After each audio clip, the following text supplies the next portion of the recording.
यमुनानगर से भी राहत की खबर है। हथनीकुंड बैराज पर पानी का लेवल अब कुछ कम हुआ है। हथनीकुंड बैराज से 1,09,820 क्यूसेक पानी छोड़ा गया है और लगातार देखिए जिस तरह से यहां पर जलस्तर बढ़ रहा था, ये परेशानी का सबब बन रहा था।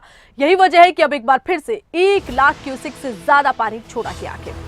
राहत की बात यह भी है कि देखिए हथनीकुंड बैराज पर अब जलस्तर कुछ कम हुआ है, क्योंकि लगातार जिस तरह से यहाँ जलस्तर बढ़ रहा था, डर इस बात का था कि हथनीकुंड बैराज को नुकसान ना पहुंचे। इससे पहले देखा यह भी गया कि लगातार यहाँ पर बहुत ज्यादा पानी आने की वजह से हथनीकुंड बैराज की कुछ ऐसी इलाके हैं जहां पर असर इसका देखा गया है। कुछ जगहों पर भारी असर है, नुकसान हथनीकुंड बैराज को हुआ है। ऐसे में लगातार हथनीकुंड बैराज पर बढ़ता पानी डर का सबब बन रहा था।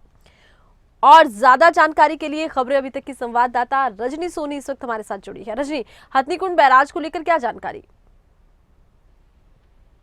देखिए, आपकी हथनीकुंड बैराज को लेकर एक राहत की बात है, क्योंकि जिस तरह से कल सुबह 6 बजे से ही हथनीकुंड बैराज का जो वाटर लेवल है वो एकदम से बढ़ना शुरू हुआ और कहीं ना कहीं ये 2.5 लाख क्यूसेक पर पहुंच गया था, जिससे लोगों की चिंताएं जो कि एक बार फिर से बढ़ गई थी, क्योंकि कहीं ना कहीं यही डर सता रहा था कि फिर से जो पानी है वो गांव में ना घुस जाए। जब इस तरह से कई गांव में भूमि कटाव हो रहा था और इसको लेकर चिंताएं जो थी वो बढ़ रही थी। लेकिन राहत की बात यह है कि कैचमेंट एरिया में अब जैसे बरसात कम हुई है तो हथनीकुंड बैराज का वाटर लेवल भी अब कम हुआ है और आज सुबह जो है 1,09,820 क्यूसेक पानी ही जो है हथनीकुंड बैराज से छोड़ा गया है। और जिस तरह से अगर कैचमेंट एरिया में बरसात नहीं होती है तो ये वाटर लेवल जो है वो घटता घटता और कम होने की उम्मीद जो है वो जताई जा रही है। जी चलिए, बहुत शुक्रिया रजनी, तमाम जानकारी आपने दर्शकों तक पहुंचाई है। तो आपको बता दें कि ये राहत भरी खबर है। हथनीकुंड बैराज पर पानी का लेवल कुछ कम हुआ है। लगातार यहाँ पर